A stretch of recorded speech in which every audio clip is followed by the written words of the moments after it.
आज मैं आप सभी को बताने वाली हूँ हमारे प्यारे प्यारे ठाकुर जी को किस चीज़ का भोग लगाना चाहिए और किस चीज़ का भोग नहीं लगाना चाहिए। तो गाइस, सबसे पहले आप सभी का हमारे चैनल में बहुत बहुत स्वागत है। तो सबसे पहले आप सभी बोल दीजिए राधे राधे।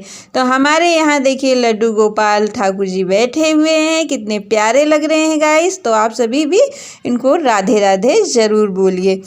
तो फ्रेंड्स, आज बात करने वाले हैं ठाकुर जी को किन किन चीज़ों का भोग लगाना चाहिए, किन किन चीज़ों का भोग नहीं लगाना चाहिए हमको।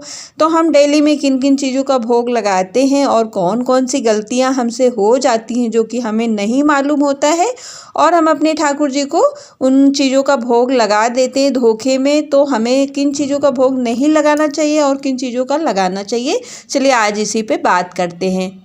तो फ्रेंड्स, आज हम जान लेते हैं कि हमारे प्यारे ठाकुर जी को कौन कौन सी चीज़ों का भोग नहीं लगता है, कौन कौन सी चीज़ों का भोग लगता है। चलिए वीडियो को यहीं पे करते हैं स्टार्ट।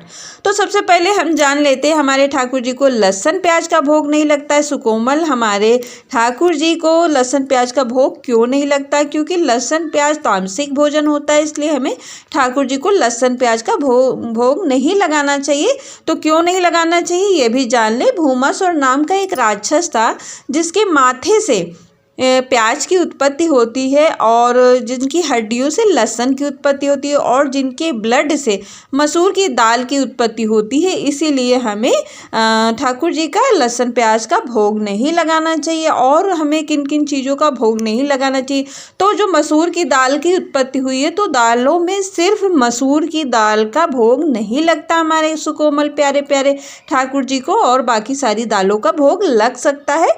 और आप बात करें फलों में, तो फलों में जामुन को छोड़ के सारी फलों का भोग आप लगा सकते हैं।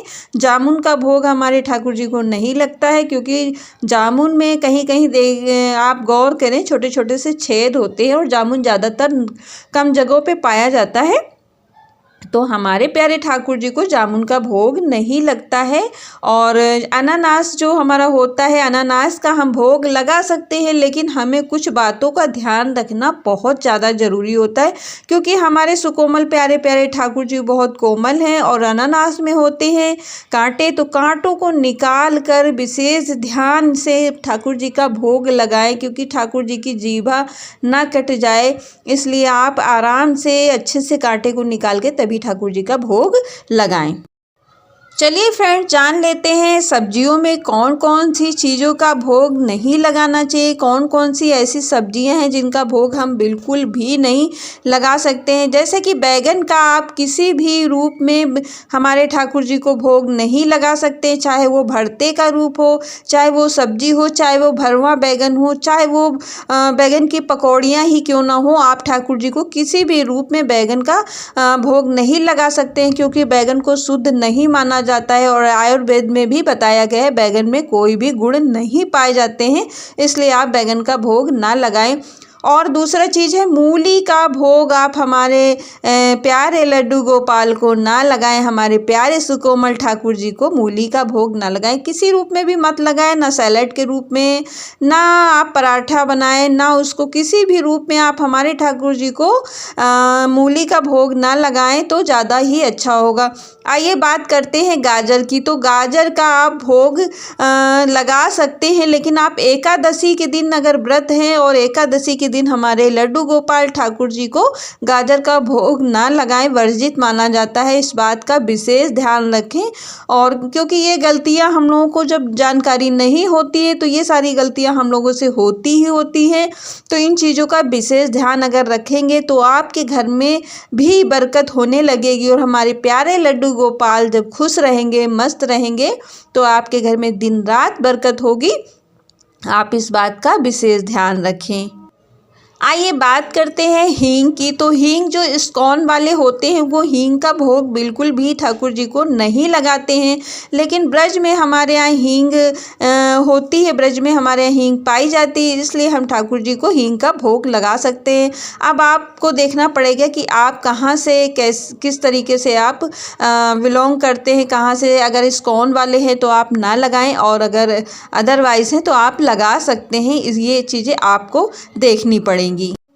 चलिए फ्रेंड्स, और एक बात जान लेते हैं, हमारे ठाकुर जी को ज़्यादा मिर्च मसाले का भोजन का भोग बिल्कुल भी ना लगाएं। सुकोमल ठाकुर जी, हमारे प्यारे प्यारे कोमल ठाकुर जी को बिल्कुल भी मिर्च का भोग ना लगाएं। थोड़ी बहुत मिर्च हो चलेगी, बहुत ज़्यादा तीखा तेल मसाले का भोग ना लगाएं तो अच्छा होगा। आइए बात करते हैं बाहर की चीज़ों की, जैसे कोल्ड ड्रिंक्स हुई हमारी, और ये सारी चीज़ें का भोग आप ना लगाएं। बाहर जो भी इनमें केमिकल युक्त वाली चीज़ें आप हमारे ठाकुर जी को बिल्कुल भी भोग ना लगाएं, बहुत अच्छा होगा। और ख़ास तौर से अगर आप घर की चीज़ों का भोग लगाएं तो ज़्यादा अच्छा होगा। चलिए मिठाई की बात कर लेते हैं कि मिठाई में कौन सी मिठाई का भोग हमें नहीं लगाना चाहिए।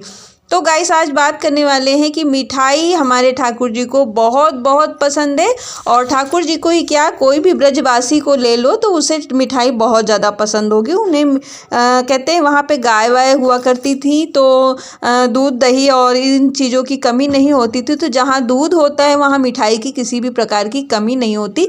लेकिन मिठाई आज किस तरीके से बनाई जा रही, इस पर हमें ध्यान देना होगा। तो जो मिठाई में वर्क चढ़ा हो चांदी का, उन मिठाई का भोग हमें ठाकुर जी को नहीं लगाना चाहिए, क्योंकि कहते हैं कि जो चांदी का वर्क मिठाई पे चढ़ा रहता है, वो जो वर्क होता है वो चमड़े की किसी चीज़ पे रख के पीट पीट के वो बनाया जाता है। इसलिए ठाकुर जी को मिठाई में वर्क वाली मिठाई का भोग नहीं लगता, और सारी मिठाइयों का भोग आराम से आप लगा सकते। हो सके तो आप घर की मिठाइयों का भोग लगाएं, बहुत ज़्यादा अच्छा होगा, आपके लिए शुभ होगा। चलिए फ्रेंड्स, जान लेते हैं कि ठाकुर जी को पेय पदार्थ में हम क्या क्या दे सकते हैं।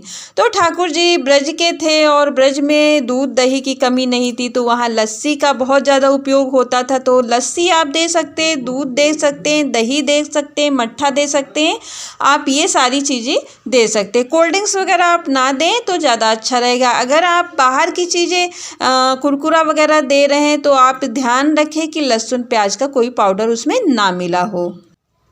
लास्ट में फ्रेंड, मैं एक बात और बताना चाहती हूँ कि आप मशरूम का भी भोग ना लगाएं, क्योंकि मशरूम को भी शुद्ध नहीं माना जाता है। इसलिए आप मशरूम का और सोयाबीन का भोग ना लगाएं। और दूसरी बात, आपको एक और बात बताना चाहती हूँ, बचे हुए भोजन का भी कभी भी भोग ना लगाएं। बासी भोजन का कभी भी भोग ना लगाएं, ताजे भोजन का भोग लगाएं हमारे ठाकुर जी को, प्यारे प्यारे ठाकुर जी को। तो सभी लोगों को कैसा लगा है ये वीडियो, प्लीज़ कमेंट में लिखिएगा। और आप सभी को कुछ क्वेश्चन अगर आपको कोई भी पूछना हो तो भी आप कमेंट करें। और अभी तक मेरे चैनल को सब्सक्राइब ना किया हो तो प्लीज़ जाके कर ले सब्सक्राइब। और सभी लोग प्यार से कमेंट में राधे राधे ज़रूर लिखें।